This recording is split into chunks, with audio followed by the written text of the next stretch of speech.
We welcome you to another Sunday School lesson. Sunday School is a blessing and gift from God. Pharisees and scribes come from Jerusalem to challenge Jesus. They are offended that his disciples break the religious leaders' tradition about ritual hand-washing before meals.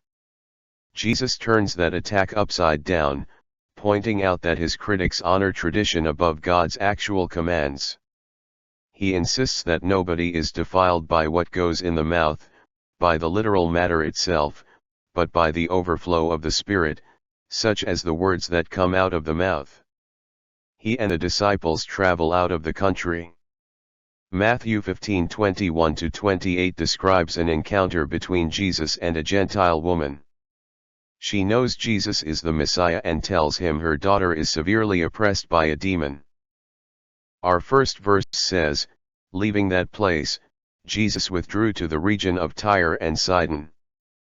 Jesus had attempted to withdraw from the religious leaders and the crowds before, Matthew 14:34-35. However, too many desperate people wanted his help, willing to travel far and wide and hunt him down wherever he went. Now Jesus and his disciples make another attempt to withdraw from the people and the Pharisees. He leaves Israel and enters pagan Gentile territory. Specifically, Jesus travels east from Galilee to the district of the Gentile towns of Tyre and Sidon. Jesus was much less likely to be known and pursued outside of Israel. Even here though, it seems he is known at least by some. Verse 22 says, "A Canaanite woman from that vicinity came to him, crying out, 'Lord, Son of David, have mercy on me. My daughter is demon-possessed and suffering terribly.'" Here, a non-Israelite Canaanite woman comes to him. She is crying, and she asks Jesus for mercy, addressing him as Lord and Son of David. This woman's reference indicates she knows something about Israel and Judaism. She tells Christ that her daughter is severely oppressed by a demon. Demon possession was common around the known world of this era. Too many people had seen a person oppressed by a demon to doubt it.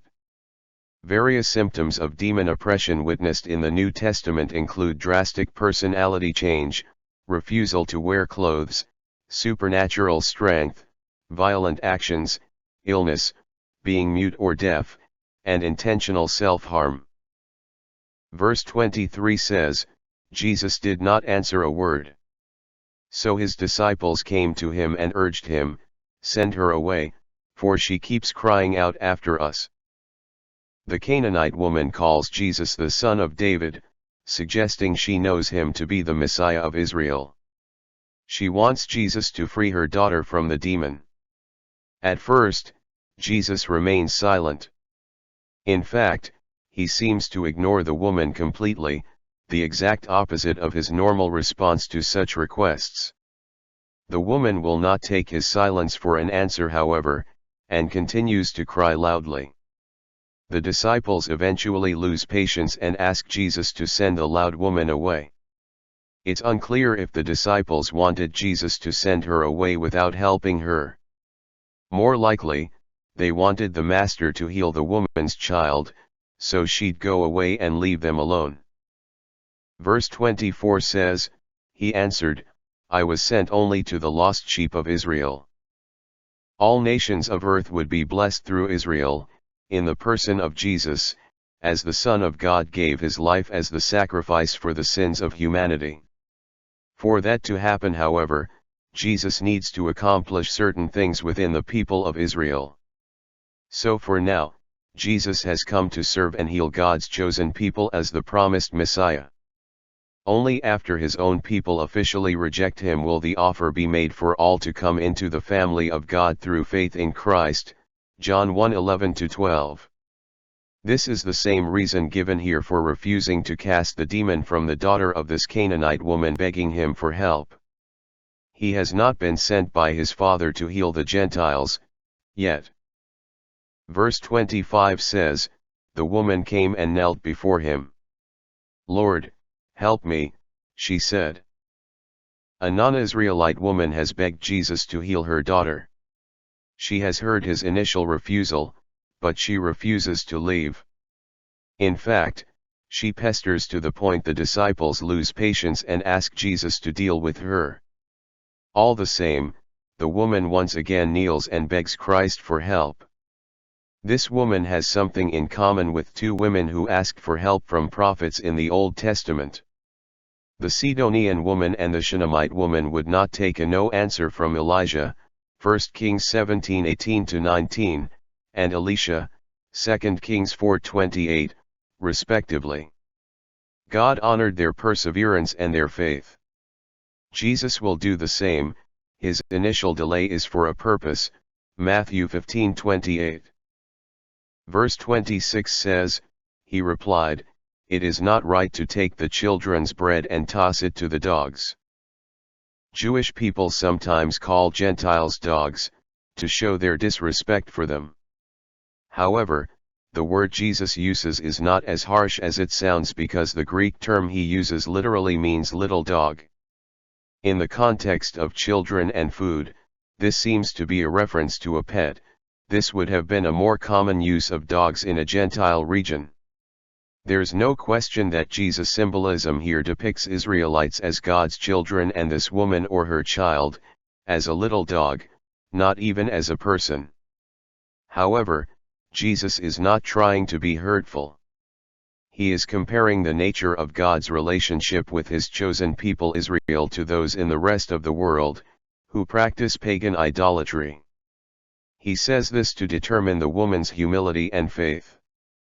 Verse 27 says, "Yes it is, Lord," she said.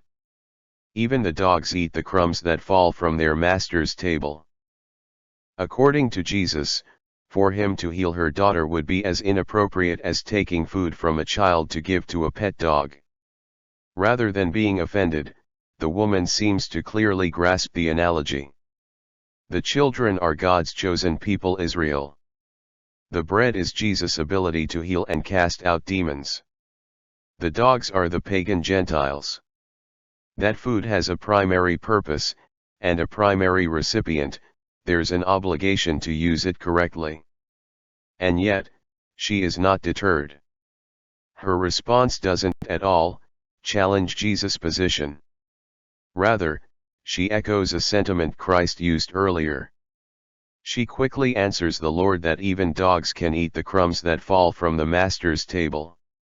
This analogy raises a question of the Master's compassion, and does so without denying the truth of what Jesus is saying. Would any dog owner refuse to allow the dogs to eat crumbs from the floor? Our final verse says, "Then Jesus said to her, 'Woman, you have great faith. Your request is granted.' And her daughter was healed at that moment." Jesus initially resisted healing a Canaanite woman's daughter. He has told her his mission is only to the lost sheep of Israel. In a statement easily misunderstood, he told her that children's bread should not be given to dogs. In response, showing both great wisdom and great humility, she answered that the Master Jesus can choose to allow the dogs to eat the crumbs. In other words, that which was offered to the children, and either wasted or rejected, is something the Master would happily let others take. In all this, she has never wavered in being convinced that Jesus is truly the Messiah and that it is within his power to cast the demon from her daughter. Apparently in delight, Jesus praises the greatness of her faith and says it will be done for her as she desires. His intent was never to deny her a miracle, but to demonstrate and illustrate her faith. Instantly, her daughter is healed. The demon had caused the girl to be sick or afflicted in some way. With the demon gone, the affliction is gone, as well. Faith of a Canaanite. The woman knelt and pleaded, persisted as only the parent of a sick child can. She has refused to take offense at an analogy that pictures her people as dogs. Instead of focusing on what symbols were, she fully understood the point being made. Christ is not insulting her, or her people, but pointing out that he has an obligation to offer his bread to the children of God. In response, showing both great wisdom and great humility, she answered that the Master Jesus can choose to allow the dogs to eat the crumbs. In other words, that which was offered to the children, and either wasted or rejected, is something the Master would happily let others take. In all this, she has never wavered in being convinced that Jesus is truly the Messiah and that it is within his power to cast the demon from her daughter. Faith of a Canaanite. 1. God often tests us when we request for something, Matthew 15:23. Another possible reason why Jesus did not immediately help this woman was that he was simply testing and creating an opportunity for her to display her great faith. This could be our story, too. 2. Jesus' remark, I was sent only to the lost sheep of the house of Israel, Matthew 15:24. This is also intended for the Jewish disciples, not for the woman only. The Jews must understand two things: A. Without Christ, they are the lost, unsaved sheep of Israel. B. Salvation through faith is for them just as it is for the woman. 3. Christ sees great faith in her response, Matthew 15:28. God invites us to desire a life of great faith. And a life of great faith requires steadfast confidence that God will show mercy to everyone. We are truly glad you spent time to learn this lesson with us. We hope you are blessed and may share these with somebody else. Thank you very much, have a great week, and God bless you always, dear brothers and sisters.